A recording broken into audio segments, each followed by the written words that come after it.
인천 외곽의 오래된 아파트 단지 사이에는 사람들이 굳이 들여다보지 않는 좁은 통로가 하나 있었다. 해가 잘 들지 않는 그 공간은 늘 어둡고 눅눅한 공기를 머금고 있었고 사람들의 시선에서도 자연스럽게 밀려나 있었다. 출근길에 지름길로 지나가는 몇몇 주민을 제외하면 누구도 그곳을 일부러 찾지 않았다.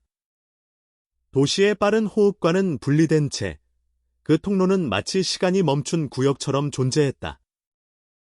그 통로 가장 안쪽, 금속 쓰레기통 뒤편에는 한 마리의 암컷 고양이가 자리하고 있었다.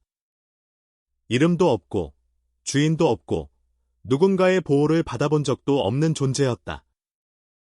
그녀의 얼굴은 다른 길고양이들과 달랐다. 유난히 길고 가늘게 뻗은 주둥이와 넓게 벌어진 귀, 날카롭게 솟은 광대뼈가 어딘가 낯설게 보였다. 지나가던 사람들은 그 얼굴을 한번 보고는 눈을 돌렸다. 어떤 이는 고개를 젓고 어떤 이는 낮게 혀를 찼다. 괴상하다는 표정이 스치고 지나갔다. 그러나 그 누구도 그녀의 눈을 오래 바라보지 않았다. 그녀의 눈은 짙은 호박빛이었다. 그 안에는 공격성도, 위협도 없었다. 오직 긴장과 기다림이 겹겹이 쌓여 있을 뿐이었다. 그녀의 몸 아래에는 3마리의 새끼가 붙어 있었다. 2마리는 옅은 주황빛 털을 지녔고 1마리는 잿빛에 가까운 회색이었다. 아직 세상을 제대로 본 적 없는 작은 존재들이었다. 그들은 어미의 체온에 의지해 조용히 숨을 이어가고 있었다. 그 통로를 지나는 사람들 중 일부는 새끼들의 존재를 눈치채지 못했다. 그들의 시선은 어미의 길고 특이한 얼굴에서 멈췄다. 낯선 것은 위험하다는 단순한 판단이 그들의 걸음을 재촉했다. 누군가는 작은 목소리로 병든 것 아니냐고 중얼거렸고 누군가는 아이들이라도 데리고 떨어져 있어야 하지 않겠냐고 말했다. 그러나 그 말들은 공기 중에서 흩어질 뿐 어떤 행동으로 이어지지 않았다. 암컷 고양이는 움직이지 않았다. 움직일 수 없었다기보다 움직이지 않는 편을 택했다. 그 자리를 지키는 것이 지금 그녀에게 주어진 유일한 선택이었다. 바깥으로 나가 먹이를 찾는다면 더 많은 위험이 따를 것이 분명했다. 그 통로 아래층에는 쥐가 서식한다는 사실을 그녀는 알고 있었다. 경계를 늦추는 순간 작은 생명들은 순식간에 노출될 수 있었다. 이틀째 아무것도 먹지 못한 상태였다. 배고픔은 단순한 감각이 아니라 점점 의식을 갉아먹는 압박으로 다가왔다. 그러나 그녀의 시선은 계속해서 통로 입구를 향해 있었다. 누군가 멈춰 서기를, 누군가 한 번이라도 더 들여다보기를, 누군가 그 얼굴 뒤에 숨겨진 절박함을 읽어주기를 기다리고 있었다. 주황빛 새끼 중 하나가 작은 소리를 냈다. 그것은 배고픔의 표현이었고 동시에 존재를 확인받고 싶은 본능적인 신호였다. 어미는 반응하지 않는 대신 더욱 조용해졌다. 그 침묵 안에는 결심이 있었다. 자신이 버티는 동안만이라도 이 작은 생명들은 안전해야 한다는 확고한 의지였다. 통로를 지나는 사람들의 발걸음은 규칙적이었다.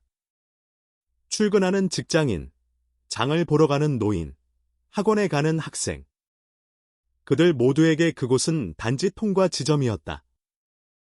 도시의 삶은 각자의 속도로 흘러가고 있었고 그 흐름 속에서 길고양이 한 마리의 생존은 사소한 배경에 불과했다.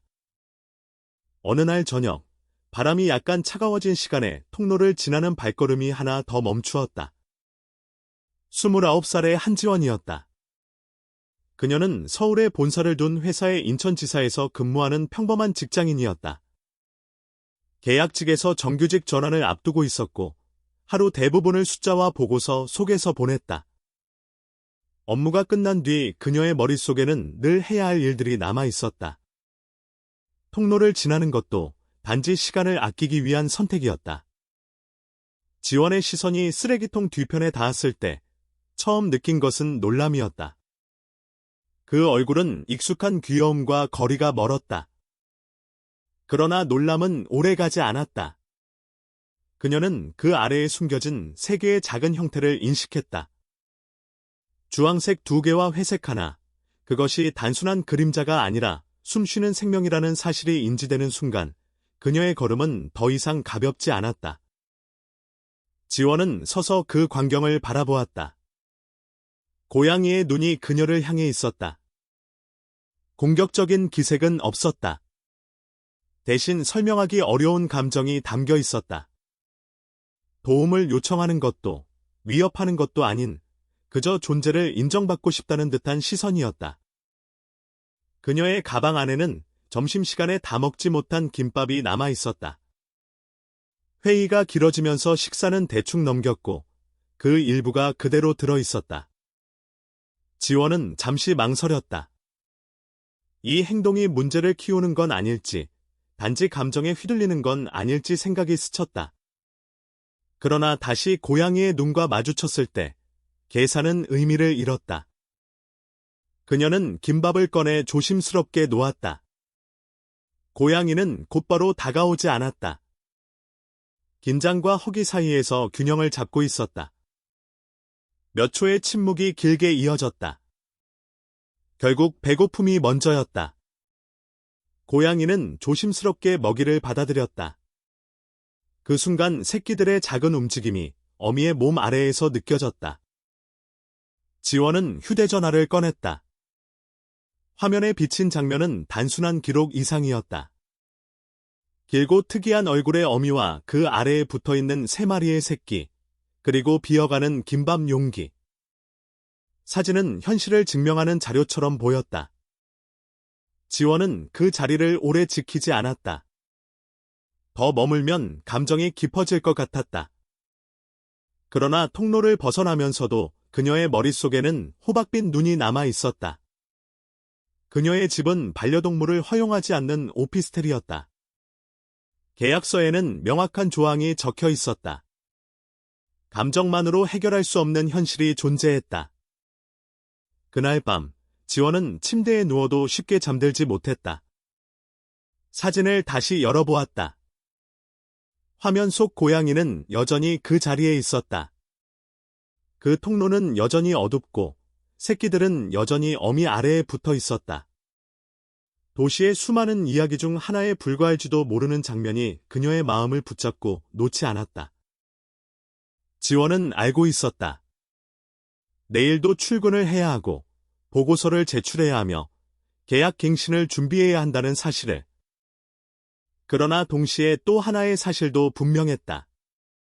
오늘 그 통로를 지나며 본 광경은 단순한 우연으로 끝나지 않을 것이라는 예감이었다. 고양이는 그 밤에도 같은 자리에 있었다. 먹이의 냄새는 사라졌지만 그 자리에는 이전과 다른 기운이 남아 있었다. 누군가 한 번은 멈춰 섰다는 기억. 그것은 고양이에게 의미를 설명할 수 없는 감각이었지만 분명 이전과는 달랐다. 그녀의 눈은 다시 통로 입구를 향했다. 기다림은 여전히 계속되고 있었다. 다음 날 통로는 여전히 같은 자리에 있었다. 아무 일도 없었던 것처럼, 아무것도 변하지 않은 것처럼 사람들의 발걸음은 이어졌다. 그러나 어미 고양이에게는 분명한 차이가 있었다. 전날 입안에 들어왔던 김밥의 맛은 단순한 음식이 아니었다. 그것은 기다림이 완전히 헛되지 않을 수 있다는 가능성이었다. 배고픔은 여전히 가시지 않았다. 작은 조각 하나로 이틀의 허기를 채울 수는 없었다.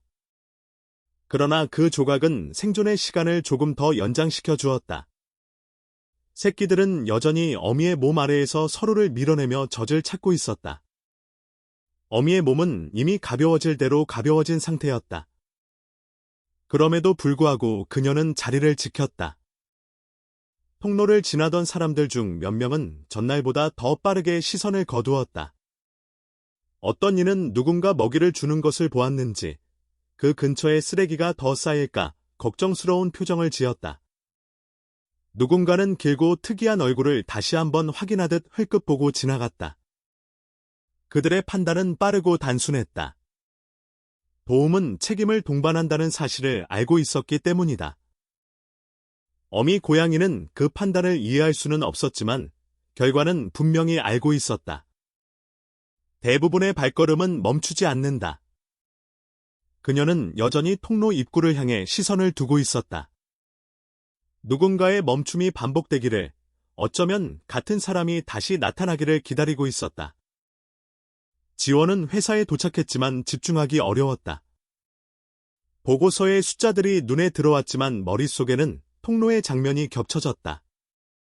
길고 낯선 얼굴, 그리고 그 아래에 붙어있던 세 개의 작은 몸, 그녀는 자신이 괜한 감정에 휘둘리고 있는 건 아닐지 스스로를 다그쳤다. 도시에서 길고양이는 흔한 존재였다. 모두를 구할 수는 없다는 사실도 알고 있었다. 점심시간이 되자 지원은 휴대전화를 열어 전날 찍은 사진을 다시 확인했다. 화면 속 어미의 눈은 그대로였다. 공격적이지도 순종적이지도 않은 그 눈은 단지 버티고 있다는 인상을 주었다. 지원은 사진을 확대했다. 주황색 새끼의 귀끝, 회색 새끼의 작은 코, 세부가 또렷하게 남아 있었다. 그녀는 잠시 망설이다가 지역 커뮤니티 애플리케이션을 열었다. 그곳은 주로 중고, 거래나 동네 소식을 나누는 공간이었다. 길고양이 구조 글이 가끔 올라오긴 했지만 반응은 대개 엇갈렸다.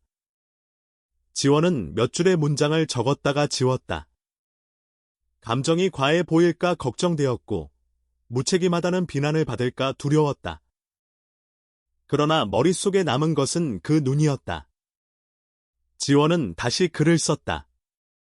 통로 위치를 구체적으로 밝히지 않은 채 오래된 아파트 사이에서 새끼를 데리고 버티는 어미 고양이를 보았다고 설명했다. 얼굴이 특이하게 생겼지만 병든 것은 아닌 것 같다고, 새끼가 샌이며 상태가 좋지 않아 보인다고 적었다. 자신은 집에 동물을 들일 수 없는 상황이라 직접 구조가 어렵다고 덧붙였다. 글을 올린 뒤 휴대전화를 내려놓았지만 손은 쉽게 떨어지지 않았다. 몇 분 지나지 않아 첫 댓글이 달렸다. 왜 굳이 먹이를 주어 문제를 키우느냐는 의견이었다. 또 다른 댓글은 길고양이 개체 수를 걱정했다. 그러나 그 사이에 조용히 위치를 묻는 메시지가 하나 도착했다. 어미 고양이는 그 시간에도 통로에 있었다. 허기는 다시 선명해졌다. 어제의 김밥은 기억으로만 남았다. 새끼 중 하나가 조금 더 크게 울음을 냈다. 그 소리는 통로벽에 다 작게 울렸다. 어미는 움직이지 않았다. 대신 시선을 입구에 고정했다. 그날은 사람들이 유난히 바빴다. 장바구니를 든 노인, 운동복 차림의 주민, 이어폰을 낀 학생이 차례로 지나갔다. 몇몇은 새끼를 보고 잠시 멈칫했지만 결국 발걸음을 옮겼다. 책임이라는 단어는 무겁고 각자의 삶은 이미 벅찼다. 오후가 깊어질수록 통로는 더 조용해졌다. 어미의 몸에서는 점점 힘이 빠져나갔다. 그러나 자리를 비울 수는 없었다. 새끼들을 두고 나가는 순간 위험은 현실이 될 수 있었다. 그녀는 그 사실을 본능적으로 알고 있었다. 지원의 게시글에는 점점 더 많은 반응이 달렸다. 구조단체에 연락해보라는 조언, 직접 데려가라는 비난, 외모가 무섭다는 솔직한 감상까지 다양했다. 그중 한 메시지는 유독 간결했다. 오랫동안 구조 활동을 해왔으며 내일 저녁 그 근처에 갈 수 있다는 내용이었다. 이름은 박선희였다. 지원은 그 메시지를 여러 번 읽었다. 진심인지 확인하고 싶었다. 그녀는 조심스럽게 답장을 보냈다. 위치를 설명하고 새끼 수와 어미의 상태를 적었다.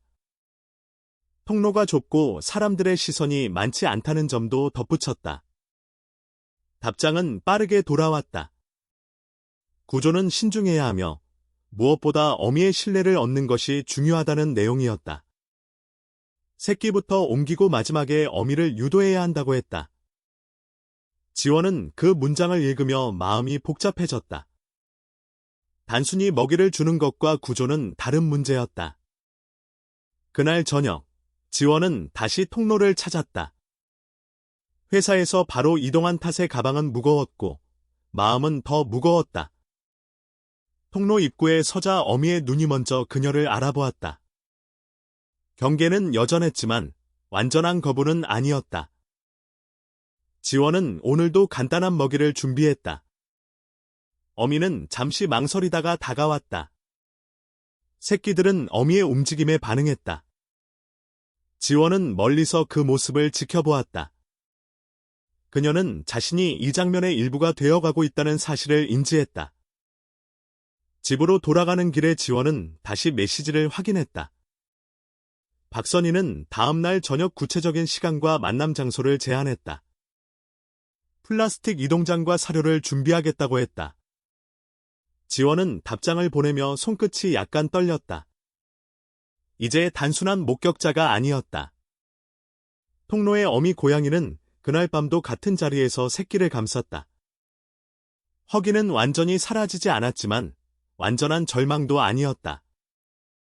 누군가 2번이나 멈추었다는 사실은 그녀의 세계에 작은 균열을 만들었다. 사람들의 판단은 여전히 빠르고 냉정했다. 그러나 그중 일부는 화면을 통해 다른 선택을 고민하고 있었다. 통로는 여전히 좁았고 도시의 소음은 멀지 않았다. 그러나 어미의 눈에는 전날과 다른 기다림이 담겨 있었다. 그녀는 알 수 없었지만 보이지 않는 곳에서 계획이 움직이고 있었다. 지원은 집에 도착해 다시 한번 게시글을 확인했다. 비난도, 응원도 함께 쌓이고 있었다. 그러나 이미 중요한 것은 정해져 있었다. 내일, 누군가 더 올 것이다.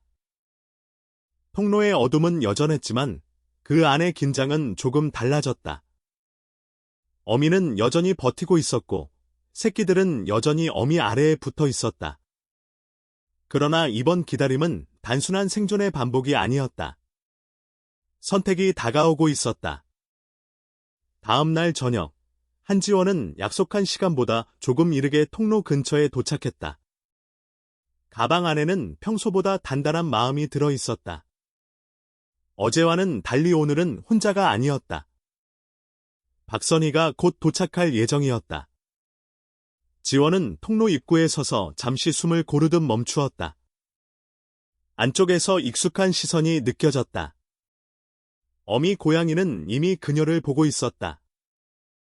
호박빛 눈은 여전히 경계와 기대를 동시에 품고 있었다. 새끼들은 어미의 몸 아래에서 밀착해 있었다. 어제와 크게 달라진 모습은 없었다. 그러나 공기의 긴장은 미묘하게 달라져 있었다. 지원은 통로 깊숙이 들어가지 않았다. 일정한 거리를 유지한 채 가방에서 먹이를 꺼내 놓았다. 어미는 바로 다가오지 않았다. 잠시 고정된 시선이 오갔다. 결국 배고픔이 한 발 앞섰다. 그때 통로 입구 쪽에서 또 다른 발걸음이 멈췄다. 박선희였다. 48의 얼굴에는 오랜 구조 경험이 남긴 단단함이 있었다. 말이 많지 않은 표정이었다. 지원과 눈을 맞춘 뒤 고개를 가볍게 끄덕였다. 불필요한 인사는 생략되었다. 이미 온라인 메시지로 필요한 설명은 충분히 나눈 상태였다. 선희의 손에는 이동장 2개와 습식 사료가 들어 있었다. 그녀는 주변을 한번 훑고는 상황을 빠르게 파악했다. 어미의 위치, 새끼들의 수, 도망칠 가능성이 있는 틈, 그녀의 판단은 망설임이 없었다. 그러나 성급하지도 않았다. 지원은 통로 안쪽을 가리켰다. 선희는 바로 들어가지 않았다. 대신 사료를 열어 냄새를 퍼뜨렸다. 어미의 귀가 반응했다. 낯선 냄새였지만 강하게 끌리는 냄새였다. 선희는 낮은 목소리로 조용히 설명했다. 새끼를 먼저 옮기고 어미는 마지막에 유도해야 한다고. 한 번에 끝내지 못하면 신뢰를 잃을 수 있다고. 어미는 두 사람의 움직임을 예의주시하고 있었다. 불안이 스며들었지만 동시에 어제와 같은 사람이 다시 왔다는 사실이 혼란을 만들고 있었다. 지원은 더 가까이 다가가지 않았다. 오늘은 먹이를 주는 역할에서 한 걸음 물러섰다. 선희는 사료를 통로 안쪽에 조금 더 깊이 두었다. 어미는 결국 그쪽으로 움직였다.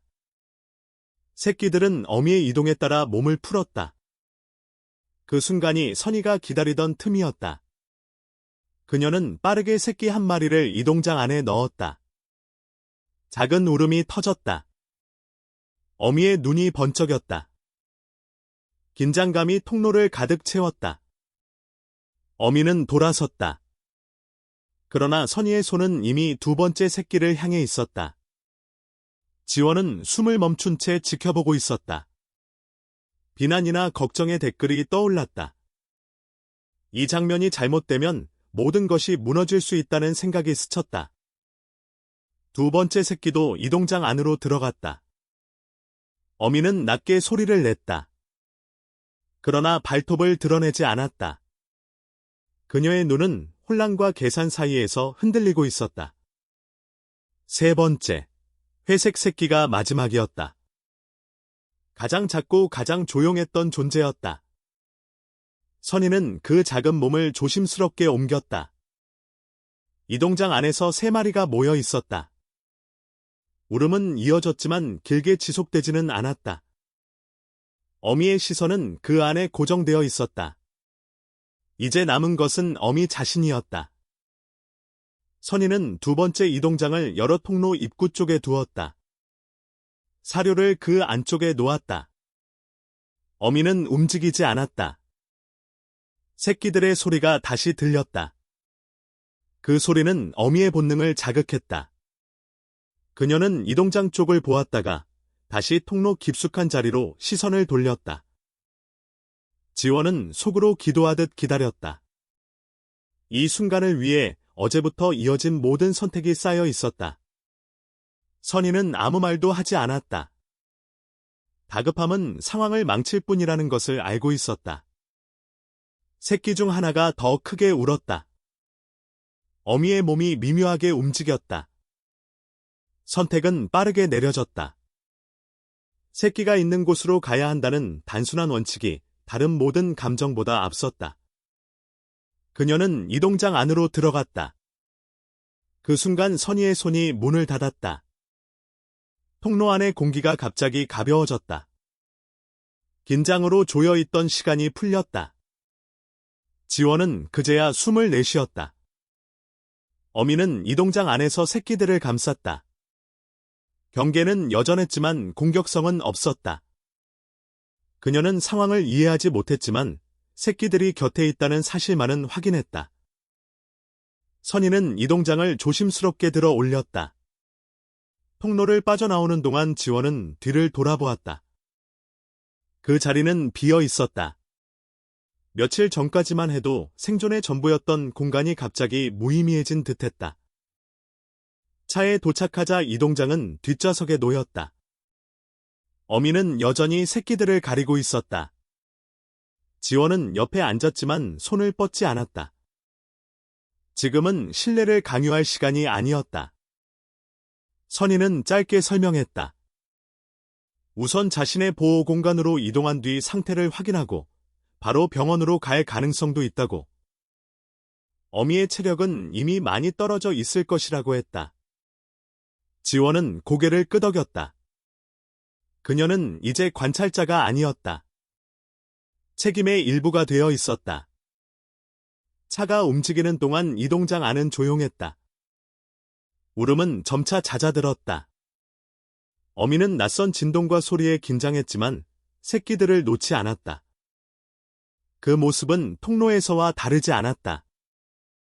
단지 공간만 바뀌었을 뿐이었다. 지원은 휴대전화를 꺼냈다. 커뮤니티 게시글에 짧은 업데이트를 남겼다. 구조가 이루어졌다고, 이제 치료가 필요할 수 있다고. 댓글이 빠르게 달리기 시작했다. 응원도 있었고, 여전히 의심도 있었다. 그러나 이미 선택은 끝난 상태였다. 선희의 보호 공간에 도착했을 때 이동장은 조심스럽게 내려졌다. 문이 열리기 전까지 아무도 급하게 움직이지 않았다. 어미는 여전히 새끼를 가리고 있었다. 그 자세에는 통로에서 버텨온 시간이 고스란히 담겨 있었다. 지원은 그 장면을 바라보며 자신이 처음 통로에서 멈춰 섰던 순간을 떠올렸다. 만약 그때 고개를 돌렸다면 이 장면은 존재하지 않았을 것이다. 그러나 지금은 이미 다음 단계로 넘어가고 있었다. 선희는 다음 절차를 설명했다.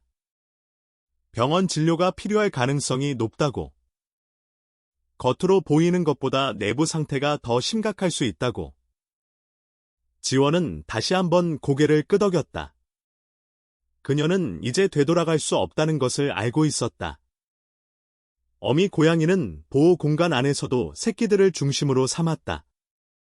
낯선 냄새와 소리에 둘러싸였지만 도망치려 하지 않았다. 그녀의 세계는 여전히 3마리의 작은 몸이었다. 지원은 그 모습을 보며 이름 없는 존재였던 이 어미에게 곧 이름이 필요하겠다는 생각을 했다. 그러나 아직은 그 단계가 아니었다. 지금은 단지 버티는 시간이 끝났을 뿐, 진짜 싸움은 시작되려 하고 있었다. 보호 공간 안에서의 첫 밤은 길었다. 어미 고양이는 이동장 안에서 쉽게 나오지 않았다. 박선희는 문을 억지로 열지 않았다. 스스로 나올 때까지 기다리는 것이 신뢰를 쌓는 첫 단계라는 것을 알고 있었다. 새끼들은 어미 곁에 밀착해 있었고 울음은 점차 잦아들었다. 긴장과 피로가 동시에 쌓여 있었지만 통로에서의 불안과는 다른 종류의 정적이 흘렀다. 한지원은 한 발 떨어진 자리에서 그 모습을 지켜보았다. 자신의 선택이 이제 완전히 현실이 되었음을 실감했다. 구조는 끝났지만 책임은 시작이었다. 선희는 짧게 설명했다. 다음 날 병원 예약을 잡겠다고. 외형만으로 판단할 수 없고 특히 어미는 영양결핍과 감염 가능성을 반드시 확인해야 한다고 말했다. 지원은 고개를 끄덕였지만 마음은 복잡했다. 병원이라는 단어는 곧 비용이라는 현실과 연결되었다. 커뮤니티 게시글에 댓글이 떠올랐다. 응원과 비난이 섞여 있었고 일부는 구조 이후의 계획을 묻고 있었다. 그녀는 자신이 얼마나 감당할 수 있는지 계산해 보려 했지만 답은 명확하지 않았다. 다음 날, 이동장은 다시 차에 실렸다.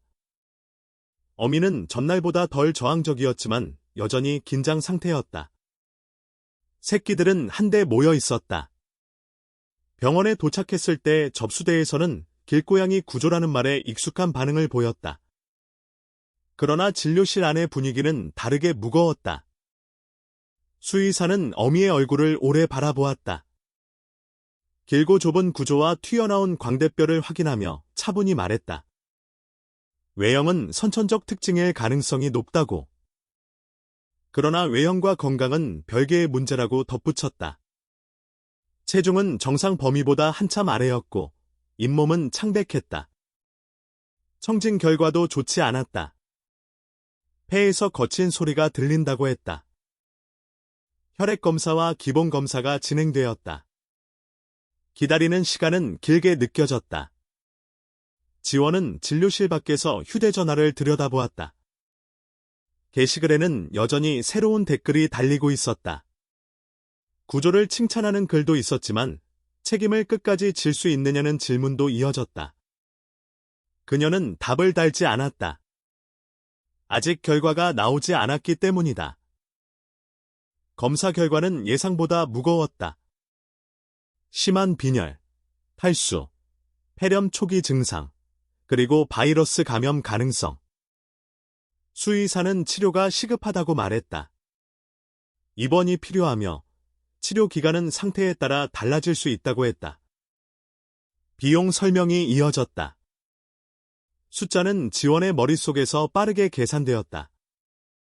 그녀의 월급과 생활비, 계약 갱신을 앞둔 상황까지 겹쳐졌다. 박선희는 조용히 말을 이었다. 자신도 일부를 부담하겠지만 전체를 감당하기는 어렵다고. 구조는 시작일 뿐이고 치료가 이어지지 않으면 의미가 반감된다고 했다. 지원은 그 말을 듣고 잠시 눈을 감았다. 통로에서 처음 마주친 순간이 다시 떠올랐다. 그때의 망설임과 지금의 망설임은 다른 무게였다. 결정은 빠르게 내려져야 했다. 치료를 시작하지 않으면 상태는 악화될 가능성이 컸다. 지원은 고개를 끄덕였다. 입원을 진행해달라고 말했다. 서류에 이름을 적는 순간 책임은 구체적인 형태를 띠었다. 어미는 입원 케이지 안으로 옮겨졌다. 새끼들은 별도의 공간에서 기본 검사를 받았다. 다행히 새끼들의 상태는 비교적 양호했다. 영양 보충이 필요했지만 치명적인 감염은 확인되지 않았다. 문제는 어미였다. 병원을 나서며 지원은 깊은 숨을 내쉬었다. 이제는 혼자 감당하기 어려운 단계에 들어섰다. 그녀는 휴대전화를 열었다. 커뮤니티 게시글을 수정했다.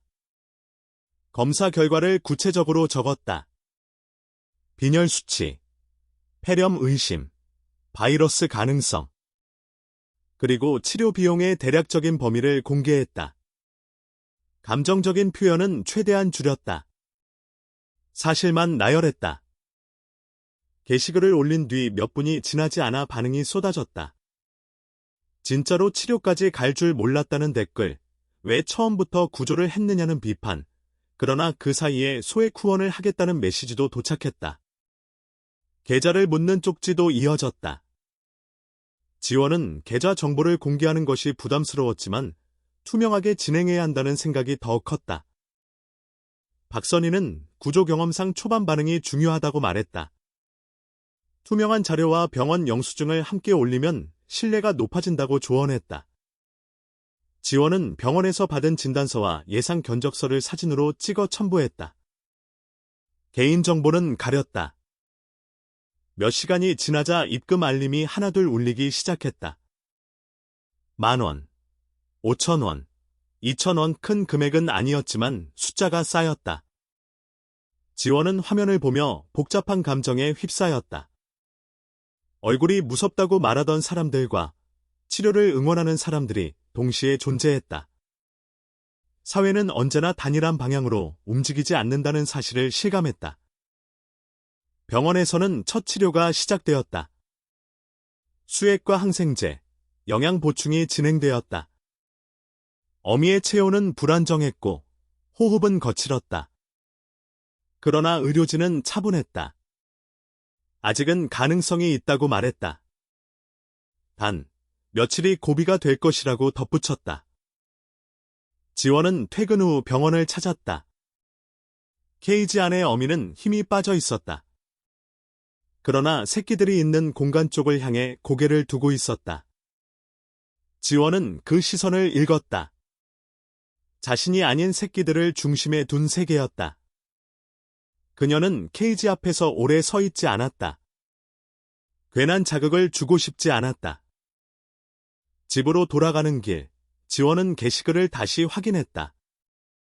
후원 금액은 조금 더 늘어 있었다. 댓글 중에는 자신의 월급도 빠듯하지만 조금이나마 보태고 싶다는 글이 있었다. 또 다른 이는 길고양이 문제를 근본적으로 해결해야 한다고 주장했다. 서로 다른 의견이 뒤섞여 있었다. 그러나 분명한 것은 이 이야기가 더 이상 개인의 감정에만 머물러 있지 않다는 점이었다.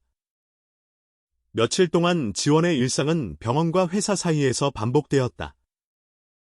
보고서를 작성하면서도 입금 내역을 확인했고 회의 중에도 병원 연락을 기다렸다.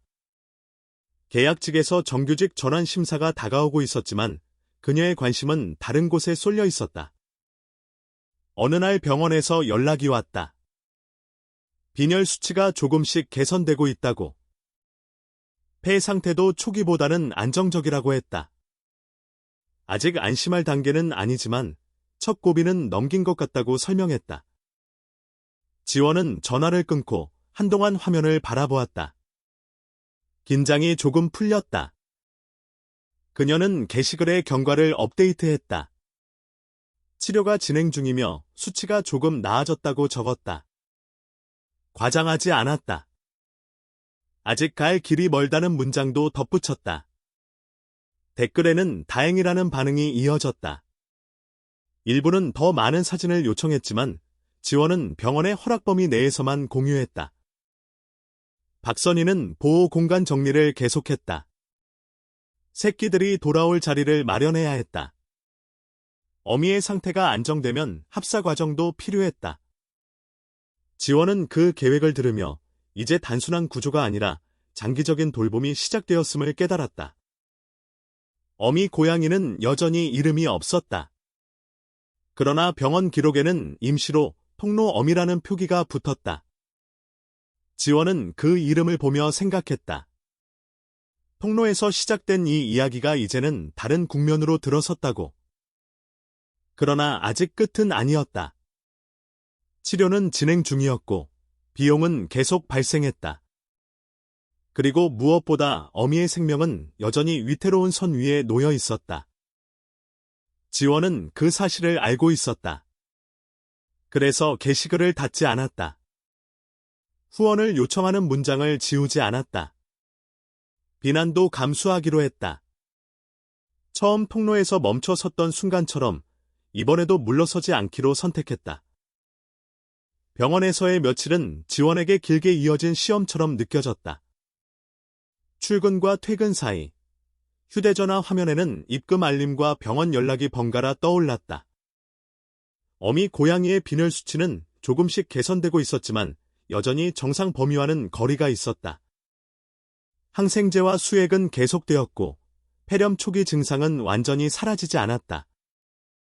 수의사는 아직 경계를 늦출 수 없다고 말했다. 그러나 첫날과 비교하면 분명히 다른 흐름이 만들어지고 있었다. 지원은 게시글을 하루에 한 번씩 업데이트했다.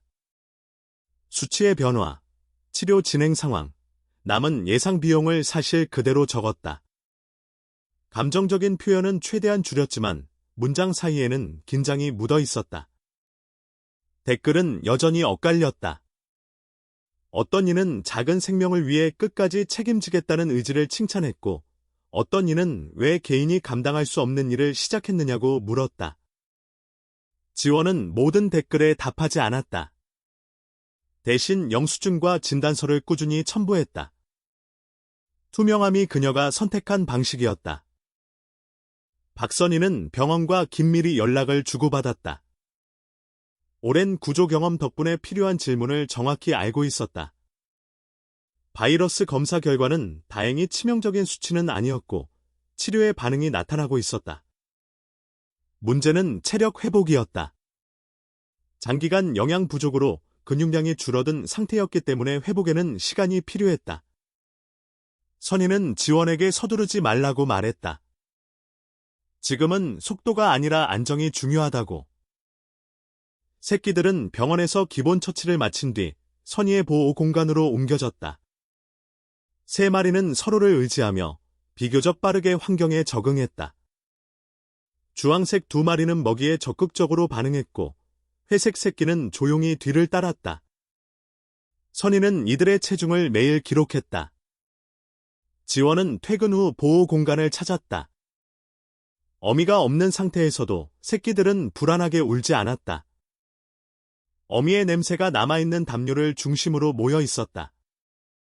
어미 고양이는 병원 케이지 안에서 조금씩 고개를 들기 시작했다. 수액줄이 연결된 채로도 시선은 또렷해졌다.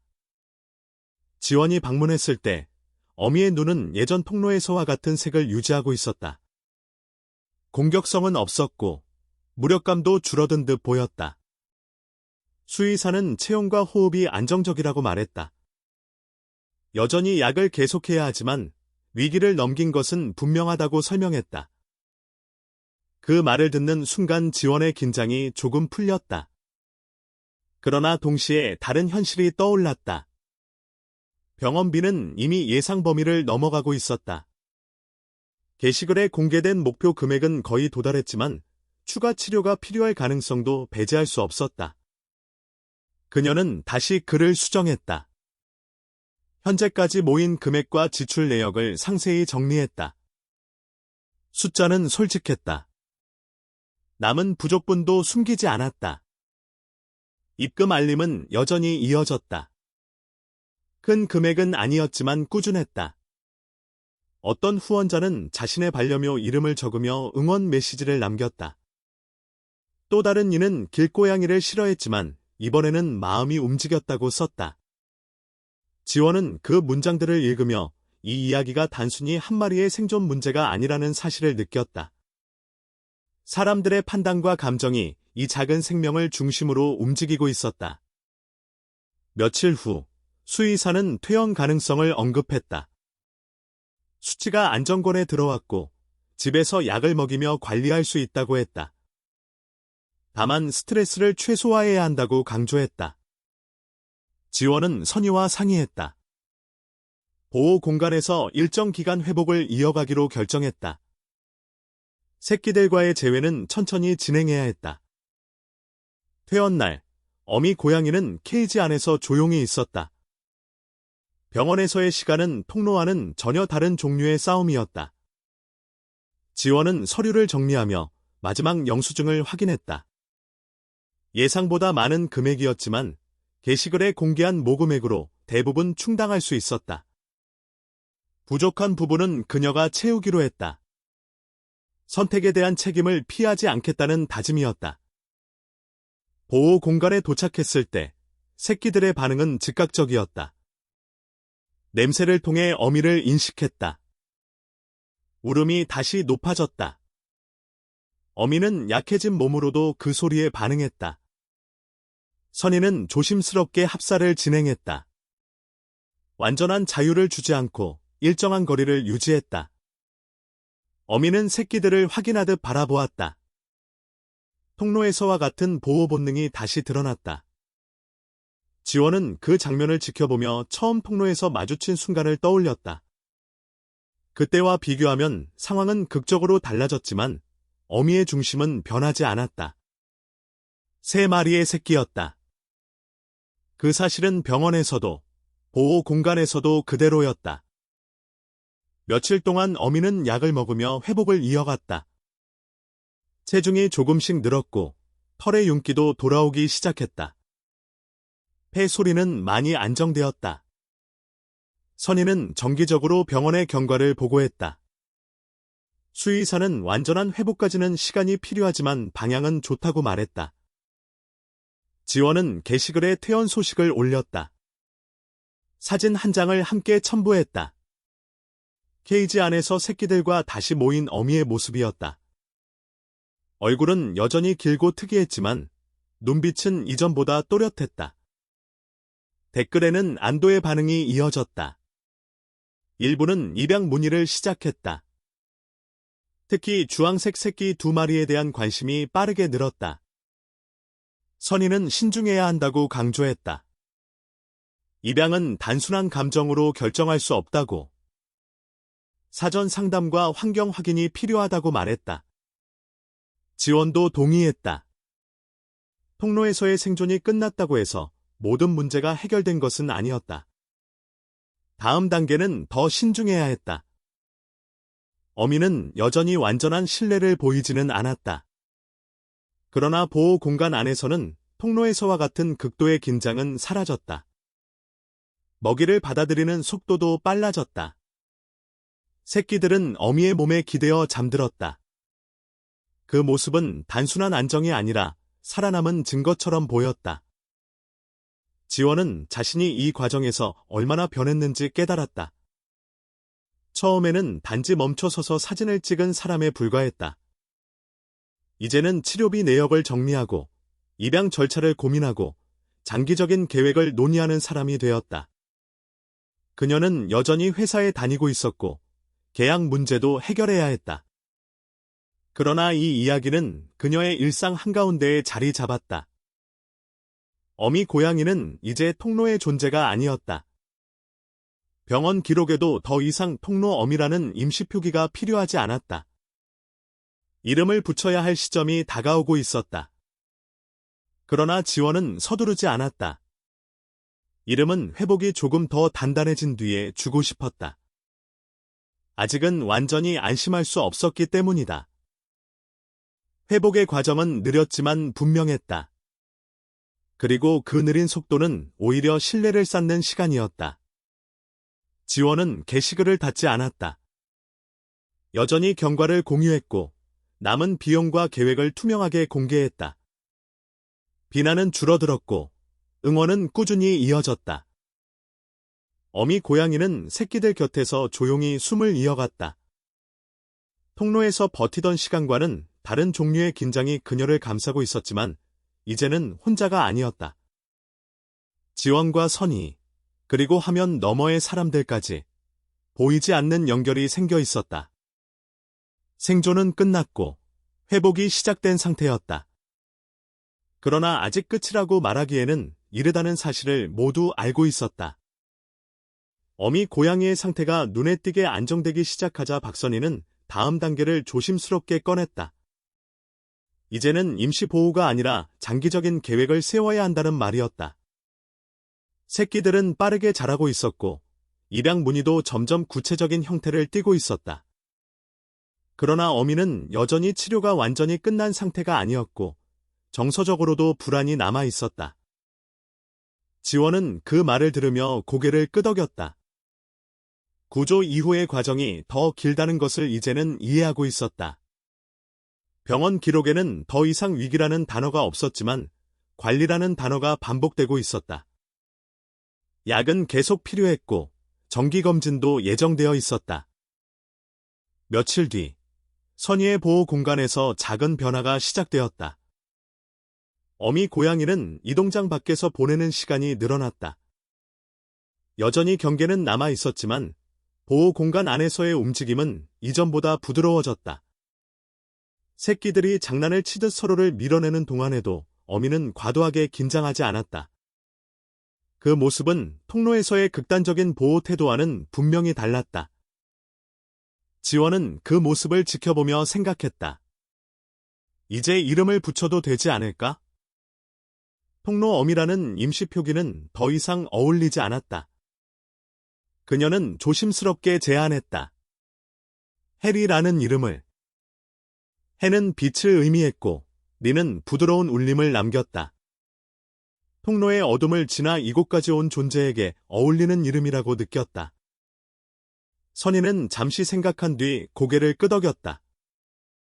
이름은 단순한 호칭이 아니라 관계의 시작이라고 말했다. 그날 이후 병원 기록에도 해리라는 이름이 적히기 시작했다. 새끼들의 성장 속도는 빨랐다. 주황색 2마리는 사람의 손길에 비교적 빠르게 적응했다. 먹이를 줄 때도 주저하지 않았고 낯선 소리에 대한 반응도 점점 줄어들었다. 회색 새끼는 조금 더 조용했다. 다른 2마리 뒤에 서서 상황을 관찰하는 시간이 길었다. 지원은 그 아이에게 자연스럽게 눈길이 갔다. 입양 문의는 점점 구체화되었다. 2 주황색 새끼를 함께 데려가고 싶다는 연락이 들어왔다. 서울 외곽에 사는 맞벌이 부부였고 이미 반려묘를 키워본 경험이 있었다. 선희는 사전 설문을 보내고 집 환경 사진을 요청했다. 상담은 길게 이어졌다. 단순한 귀여움이 아니라 책임을 이해하는지 확인하는 과정이었다. 지원은 그 과정을 지켜보며 마음이 복잡해졌다. 구조의 목표는 결국 새로운 가정을 찾는 것이었지만 막상 헤어질 순간을 생각하니 쉽게 받아들여지지 않았다. 그러나 통로에서의 삶으로 돌아갈 수는 없었다. 각자의 자리로 흩어지는 것이 더 나은 선택이라는 사실을 인정해야 했다. 입양이 확정되기 전날 지원은 보호 공간을 찾았다. 해리는 새끼들 곁에 앉아 있었다. 주황색 2마리는 사람의 손에 익숙해져 있었지만 여전히 해리의 시선을 먼저 확인했다. 해리는 예전처럼 과도하게 긴장하지 않았다. 대신 차분히 지켜보았다. 그 눈빛에는 통로에서 보았던 절박함 대신 다른 종류의 안정이 담겨 있었다. 입양 당일, 주황색 2마리는 이동장에 들어갔다. 울음은 있었지만 길지 않았다. 지원은 그 장면을 오래 보지 않으려 했다. 선희는 마지막으로 입양자에게 주의사항을 설명했다. 예방접종 일정, 중성화 계획, 사료 선택. 모든 것이 체계적으로 진행되었다. 이동장이 닫히는 순간 보호 공간 안의 공기는 달라졌다. 회색 새끼와 해리만 남았다. 지원은 그 빈자리를 느꼈다. 해리는 이동장이 사라진 방향을 한동안 바라보았다. 그러나 소리를 내거나 불안하게 움직이지는 않았다. 그녀는 이미 여러 번의 상실을 겪은 존재였다. 이번에는 새끼들이 안전한 방향으로 떠났다는 사실을 감각적으로 받아들이고 있는 듯했다. 회색 새끼는 해리 곁으로 더 가까이 다가왔다. 그 아이는 통로에서부터 어미와 가장 밀착해 있던 존재였다.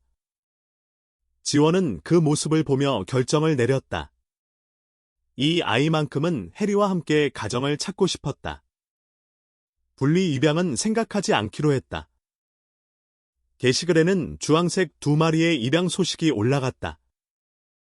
사진과 함께 근황이 전해졌다. 반응은 따뜻했다. 이제 관심은 자연스럽게 해리와 회색 새끼에게로 옮겨갔다. 그러나 문의는 이전보다 적었다. 어미와 함께라는 조건이 부담으로 작용하는 듯했다. 며칠이 지났지만 확실한 연락은 없었다. 지원은 불안해졌다. 해리는 완전히 사람에게 길들여진 상태가 아니었고 회색 새끼 역시 적극적인 성격은 아니었다. 시간이 길어질수록 입양 가능성은 줄어들 수 있었다. 선희는 조급해하지 말라고 말했다. 해리의 회복이 우선이며 억지로 보내는 것은 더 큰 문제를 만들 수 있다고 했다. 지원은 그 말을 이해했지만 마음 한편에서는 초조함이 자라났다. 회사에서는 정규직 전환 심사가 진행 중이었고 그녀의 일상도 안정되지 않은 상태였다. 그러나 해리와 회색 새끼를 중간에 포기하는 선택은 떠올릴 수 없었다. 어느 날 저녁, 게시글에 한 통의 장문의 메시지가 도착했다. 고양이를 오래 키워온 부부라고 자신을 소개했다. 자녀는 이미 독립했고 집에는 여유 공간이 있다고 했다. 어린 새끼보다 상처를 겪은 어미와 함께 지내고 싶다는 내용이었다. 지원은 메시지를 여러 번 읽었다. 문장에는 과장도, 동정도 없었다. 대신 차분한 이해가 담겨 있었다. 선희와 상의 끝에 연락을 이어가기로 했다. 전화 상담이 진행되었다. 부부는 해리의 병력과 성격, 회색 새끼의 특징을 꼼꼼히 물었다. 조건을 재확인했고 장기적인 돌봄 계획도 설명했다. 지원은 그 대화를 들으며 조금씩 긴장이 풀렸다. 해리의 회복은 이제 안정 단계에 들어섰다. 체중은 구조 당시보다 크게 늘었고 폐 소리도 정상 범위에 가까워졌다. 병원에서도 큰 문제는 없다고 했다. 다만 스트레스 관리가 중요하다는 조언이 반복되었다. 지원은 보호 공간에서 해리를 바라보았다. 통로에서 만났던 길고 날카로운 얼굴은 여전히 그대로였지만 그 안의 눈빛은 달라져 있었다. 긴장 대신 신중함이, 절박함 대신 관찰이 자리 잡고 있었다. 회색 새끼는 어미 곁에서 조용히 시간을 보내고 있었다. 이제 남은 것은 결정이었다. 부부와의 만남을 조율해야 했다. 지원은 게시글을 다시 열었다. 해리와 회색 새끼의 근황을 적으며 조심스럽게 입양 상담이 진행 중임을 알렸다. 댓글에는 응원이 이어졌다. 일부는 해리를 직접 만나고 싶다고 했지만 지원은 신중하게 답했다. 이번에는 서두르지 않겠다고. 해리는 여전히 보호 공간 안에 있었다. 그러나 그녀의 세계는 이미 통로를 벗어났다. 이름이 생겼고 치료를 받았고 2마리의 새끼는 새로운 집으로 떠났다. 이제 남은 것은 또 하나의 선택이었다. 지원은 그 선택이 해리의 마지막 상처가 되지 않기를 바랐다. 입양 상담은 며칠에 걸쳐 이어졌다. 부부는 자신의 생활 방식과 하루 일과 반려동물을 돌본 경험을 구체적으로 설명했다. 이미 15해를 함께한 고양이를 노안으로 떠나보낸 뒤 한동안 입양을 미뤄왔다는 말도 덧붙였다. 단순히 귀여운 새끼를 찾는 것이 아니라 시간을 함께 견딜 존재를 원한다고 했다. 그 문장은 지원의 마음에 오래 남았다. 박선희는 영상통화를 통해 집 내부를 확인했다. 사료와 화장실 위치, 문단속 방식, 창문 안전 장치까지 세세하게 점검했다. 부부는 질문을 부담스러워하지 않았다. 오히려 자신들이 준비되어 있음을 증명하듯 차분히 답했다. 해리의 병력과 관리 방법에 대해서도 반복해 묻고 기록했다. 지원은 그 과정을 지켜보며 점점 안도했다. 조건을 충족하는지 따지는 단계가 아니라 서로의 책임을 확인하는 단계처럼 느껴졌다. 상담 마지막에 부부는 해리의 얼굴이 독특하다는 점을 언급했다. 그러나 그 표현에는 거부감이 없었다. 오히려 그 얼굴로 버텨왔다는 것이 대단하다는 문장이 이어졌다. 지원은 그 말을 읽으며 처음 통로에서 들었던 속삭임과 비교했다. 괴상하다는 말 대신 존중이 담긴 평가였다. 만남 날짜가 정해졌다.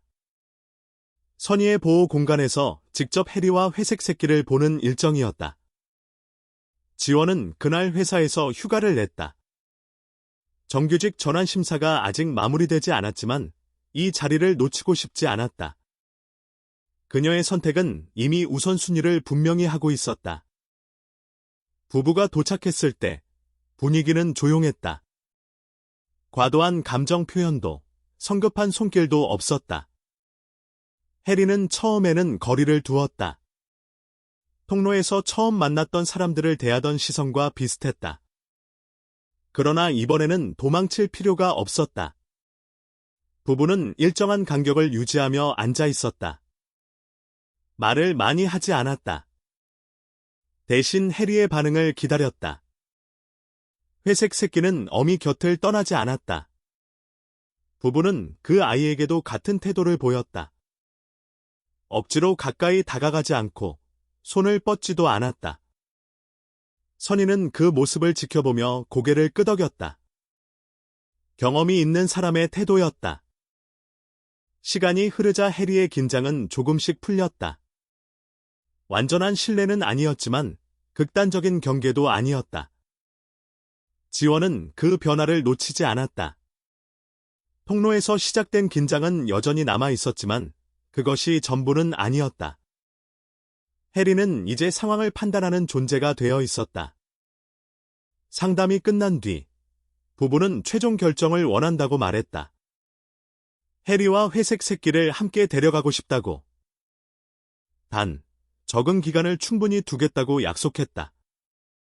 선희는 며칠에 숙고 기간을 제한했다. 지원 역시 즉답하지 않았다. 감정에 휩쓸린 결정은 피해야 했다. 그날 밤, 지원은 게시글을 열지 않았다. 대신 처음 올렸던 사진을 다시 보았다. 통로에서 새끼들을 품고 있던 해리의 모습이었다. 그때의 절박함과 지금의 신중함은 같은 뿌리에서 나온 것이었다. 보호하려는 본능이었다. 며칠 뒤, 지원과 선희는 결정을 내렸다. 부부에게 연락을 보냈다. 입양을 진행하겠다고. 조건은 명확했다. 정기적인 근황 공유, 건강관리, 중성화 계획, 그리고 문제가 생길 경우 즉시 연락. 부부는 모두 동의했다. 이동 날짜가 다가왔다. 지원은 보호 공간을 찾았다. 해리는 이전보다 안정된 모습이었다. 회색 새끼는 어미 곁에서 조용히 시간을 보내고 있었다. 주황색 두 마리가 떠난 이후에도 둘은 균형을 유지하고 있었다. 이동장은 준비되었다. 해리는 이전과 달리 격렬한 저항을 보이지 않았다. 낯선 공간으로 이동하는 경험이 두 번째였기 때문인지, 새끼가 곁에 있기 때문인지 분명하지 않았지만 통로에서의 극단적인 긴장은 없었다. 회색 새끼는 먼저 이동장 안으로 들어갔다. 해리는 잠시 그 모습을 바라보다가 뒤따랐다. 지원은 그 장면을 보며 깊은 숨을 내쉬었다. 통로에서 처음 멈춰 섰던 순간부터 여기까지 이어진 선택들이 한 줄로 이어졌다. 선희는 마지막으로 건강 기록과 사료 정보를 정리해 부부에게 전달했다. 차가 출발하기 전 부부는 조용히 고개를 숙여 인사했다. 과장된 감사 표현은 없었다. 대신 잘 돌보겠다는 짧은 약속이 있었다. 지원은 그 말을 믿고 싶었다. 차가 멀어지자 보호 공간은 한층 조용해졌다. 주황색 2마리가 떠났을 때와는 다른 종류의 공백이었다. 이번에는 중심이 이동한 느낌이었다. 선희는 정리를 시작했고 지원은 한동안 그 자리에 남아 있었다. 집으로 돌아가는 길에 지원은 게시글을 열었다. 입양 소식을 올렸다. 해리와 회색 새끼가 함께 새로운 가정으로 간다는 내용을 담았다. 댓글은 빠르게 달렸다. 응원과 축하가 이어졌다. 일부는 아쉬움을 표현했지만 대부분은 안도의 반응이었다.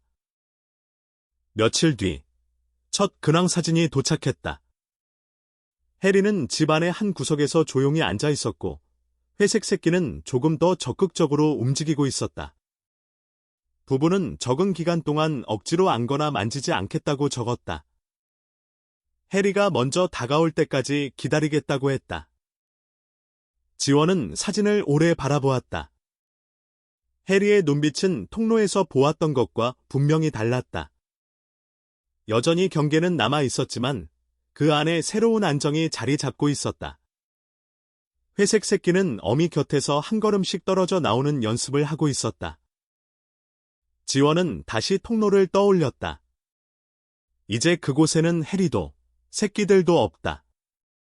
그러나 그 공간은 그녀에게 하나의 기준이 되었다. 누군가 멈춰 설 수 있는지의 문제였다. 해리의 입양은 끝이 아니라 또 다른 시작이었다. 통로에서 버텼던 시간, 병원에서의 치료, 보호 공간에서의 회복, 그리고 지금의 적응. 모든 단계가 이어져 있었다. 지원은 그 연결을 스스로 끊지 않았다는 사실에 조용한 확신을 느꼈다. 입양 후 첫 달은 조심스러운 적응의 시간이었다. 부부는 약속대로 과한 접촉을 시도하지 않았다. 해리가 스스로 공간을 선택하도록 두었고, 회색 새끼는 조금 더 빠르게 집안의 구조를 익혀갔다. 근황 사진은 일정한 간격으로 도착했다. 해리는 처음 며칠 동안은 이동장 아니나 가구 아래와 같은 익숙한 좁은 공간을 중심으로 시간을 보냈다고 했다. 그러나 그 선택은 공포 때문이라기보다 스스로 통제 가능한 영역을 확보하려는 태도에 가까웠다. 지원은 사진을 받을 때마다 화면을 확대해 눈빛을 확인했다. 통로에서 처음 마주했던 그 호박빛은 여전히 선명했다. 다만 긴장이 겹겹이 쌓여 있던 시선 대신 상황을 살피는 침착함이 보였다. 부부는 해리가 먼저 다가오는 순간을 기다리겠다고 여러 번 말했다. 그 말은 실제 행동으로 이어지고 있었다. 회색 새끼는 이름을 얻었다. 부부는 날이라고 불렀다. 해리의 곁에서 자라난 작은 존재라는 의미를 담았다고 했다. 나리는 비교적 빠르게 집안의 생활 리듬에 적응했다. 식사 시간에 맞춰 움직이고 낯선 소리에 대한 반응도 점차 줄어들었다. 그러나 해리와의 거리는 여전히 가까웠다. 통로에서 시작된 밀착은 새로운 환경에서도 유지되었다. 2달이 지났을 무렵 부부는 한 가지 에피소드를 전했다.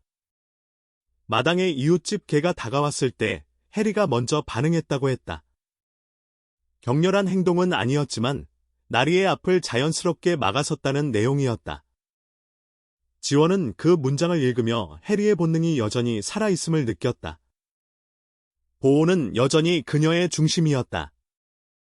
병원 검진 결과도 함께 전달되었다. 체중은 정상 범위에 들어왔고 폐 소리도 깨끗했다. 수의사는 완전한 회복 단계라고 말했다. 약은 더 이상 필요하지 않았고 정기 검진만 이어가면 된다고 했다. 지원은 그 소식을 읽으며 긴 시간이 하나의 문장으로 정리되는 느낌을 받았다. 안정적입니다. 그 단어는 구조 이후 처음으로 완전한 안도를 의미했다. 지원은 오랜만에 통로를 찾았다. 일부러 시간을 내어 그곳을 지나갔다. 쓰레기통은 여전히 같은 자리에 있었고 사람들의 발걸음도 변함없었다. 그러나 그 안쪽에는 아무것도 없었다. 해리가 새끼들을 감싸고 있던 자리는 비어 있었다. 지원은 한동안 그 자리에 서 있었다. 처음 멈춰 섰던 순간이 떠올랐다. 만약 그때 고개를 돌렸다면 지금의 이야기는 존재하지 않았을 것이다. 그녀는 휴대전화를 꺼내 예전 사진을 열었다. 통로에서의 해리, 병원 케이지 안의 해리, 보호 공간에서의 해리, 그리고 최근 사진 속의 해리. 얼굴은 동일했지만 눈빛은 다르게 기록되어 있었다. 시간은 겉모습보다 눈 안의 밀도를 바꾸어 놓았다. 회사에서는 정규직 전환 결과가 나왔다. 합격이었다. 동료들은 축하를 건넸고 지원은 담담히 고개를 숙였다. 그러나 그녀의 머릿속에는 다른 생각이 떠올랐다. 안정이라는 단어가 두 곳에서 동시에 자리 잡았다는 사실이었다. 자신의 일자리와 해리의 삶 두 개의 축이 조용히 맞물려 있었다. 게시글은 여전히 열려 있었다. 마지막 업데이트에는 입양 이후 2달 경과와 건강검진 결과가 적혀 있었다. 댓글에는 축하와 감사가 이어졌다. 일부는 나도 멈춰 서겠다는 문장을 남겼다. 지원은 그 문장을 오래 바라보았다. 구조는 거창한 결단이 아니라 멈춤에서 시작된다는 사실을 스스로 경험했기 때문이다. 박선희는 보호 공간에서 새로운 구조를 이어가고 있었다. 길고양이 문제는 한 번의 입양으로 끝나지 않는다는 것을 모두 알고 있었다. 그러나 해리의 사례는 하나의 기준이 되었다. 외모가 다르다는 이유로 배제되던 존재가 꾸준한 치료와 기다림을 통해 새로운 가정을 찾을 수 있다는 사례였다. 어느 날, 부부에게서 짧은 영상이 도착했다. 해리가 먼저 무릎 위에 올라왔다는 내용이었다. 설명은 길지 않았다. 오늘 처음으로 스스로 다가왔습니다. 지원은 그 문장을 읽고 잠시 눈을 감았다. 통로에서 아무도 오래 바라보지 않던 그 얼굴이 이제는 누군가의 일상 한가운데에 놓여 있다는 사실이 믿기지 않았다. 나리는 어미 곁을 조금씩 벗어나 독립적인 움직임을 보이고 있었다. 부부는 중성화 계획과 예방접종 일정도 공유했다. 모든 과정이 투명하게 이어지고 있었다. 지원은 더 이상 매일같이 걱정하지 않았다. 대신 가끔 사진을 열어보며 조용히 미소 지었다. 통로는 여전히 많은 사람들에게 단순한 지름길이었다. 그러나 지원에게는 다른 의미를 갖게 되었다. 그곳은 선택의 장소였다. 아무 일도 하지 않는 선택과 멈춰서는 선택 사이의 경계였다. 그녀는 그 경계에서 한 번 발을 멈추었고 그 결과는 한 생명의 방향을 바꾸었다. 해리는 이제 통로의 고양이가 아니었다. 보호 공간에 이름 없는 어미도 아니었다. 그녀는 해리였다. 이름을 가진 존재, 회복을 거친 존재, 새로운 관계 속에서 살아가는 존재였다. 나리 역시 마찬가지였다. 두 생명은 더 이상 생존을 위해 몸을 웅크리지 않아도 되는 공간을 갖게 되었다. 지원은 마지막으로 게시글에 한 줄을 남겼다. 처음에는 거창한 마음이 아니었습니다. 그냥 잠깐 멈췄을 뿐입니다. 그 문장은 과장되지 않았다. 통로에서 시작된 이야기는 영웅담이 아니었다. 누구나 할 수 있지만 누구나 하지는 않는 선택에 관한 기록이었다. 사람들은 각자의 속도로 도시를 지나간다. 대부분은 멈추지 않는다. 그러나 한 번의 멈춤이 이어져 또 다른 멈춤을 만든다면 그 연결은 작지 않다. 해리의 긴 얼굴은 여전히 세상의 기준에서 벗어나 있을지 모른다. 하지만 그 얼굴 뒤에는 버티고 회복하고 신뢰를 배우는 시간이 있었다. 지원은 이제 통로를 지날 때마다 스스로에게 묻는다. 오늘 나는 어디에서 멈출 수 있는가? 세상은 여전히 빠르게 흘러가지만 누군가의 눈을 오래 바라보는 순간만큼은 속도를 늦출 수 있다. 그 짧은 멈춤이 한 생명의 내일을 바꿀 수 있다면 그것으로 충분하다고 그녀는 믿게 되었다. 존경하는 여러분, 오늘 이 이야기를 끝까지 들어주신 마음에 깊이 감사드립니다. 바쁜 하루 속에서도 잠시 걸음을 멈추고 작은 생명의 숨과 두려움, 그리고 다시 살아가려는 의지를 함께 바라봐 주셨기에 이 이야기는 단순한 사연을 넘어 우리 모두의 마음에 남는 의미가 될 수 있었습니다. 한 존재를 살린 것은 거창한 능력이 아니라 외면하지 않는 시선과 작은 용기, 그리고 서로를 믿고 돕는 손길이었습니다. 누군가의 기준에서는 낯설고 불완전해 보일지라도 그 안에는 끝까지 지키려는 사랑과 버티는 힘이 살아 있습니다. 결국 우리를 움직이는 것은 겉모습이 아니라 마음이며 한 번의 따뜻한 선택이 한 생명의 내일을 바꿀 수 있다는 사실을 이 이야기는 조용히 보여주었습니다. 여러분의 관심과 공감은 누군가에게는 다시 일어설 이유가 됩니다. 오늘 느끼신 생각과 감정을 아래에 남겨주시면 더 많은 사람이 같은 마음을 나누고 더 멀리 퍼뜨릴 수 있습니다. 그리고 이 이야기가 여러분의 일상의 작은 빛이 되었다면 좋아요를 눌러주시고 구독으로 함께 해주시길 부탁드립니다. 여러분의 응원이 모여 다음 이야기의 길을 열고 또 다른 생명과 마음을 지키는 힘이 됩니다. 다시 한번 진심으로 감사드립니다.